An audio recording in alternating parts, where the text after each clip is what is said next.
Arguably the most anticipated game of 2014, Bungie Studios' Destiny was made out to be something revolutionary in the video game industry.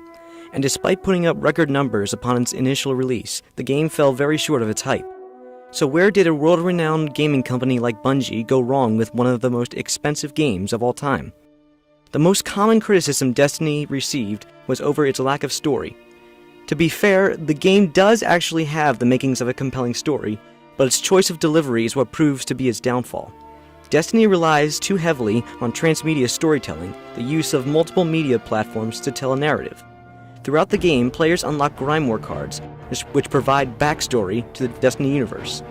However, the only way to access them is via Bungie's website rather than on the game itself.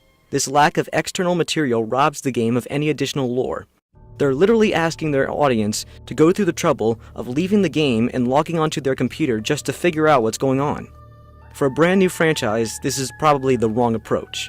Transmedia storytelling works best when you have an established fan base willing to commit additional time and resources into further exploring the story's universe.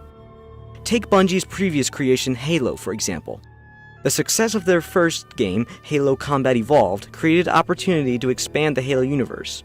This opened the door for brand new stories to be told across multiple forms of media, ranging from books and graphic novels, to animated shorts, to TV miniseries, and even fan fiction. Kaboom! Toss that grenade!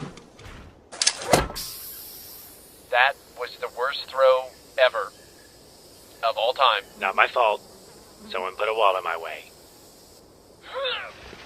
There is a reason why so much hype was made up over Destiny. Bungie has a well-known reputation for developing quality games filled with content to satisfy their fans. There's no reason to believe that Destiny can't be just as big as Halo. All the tools are there, it's just a matter of tweaking them. Fortunately for Bungie, they have time on their side.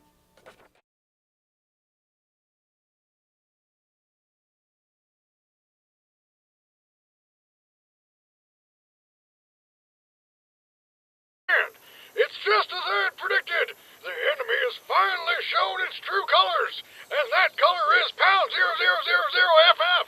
What? Blue! Blue! It's red versus blue all over again!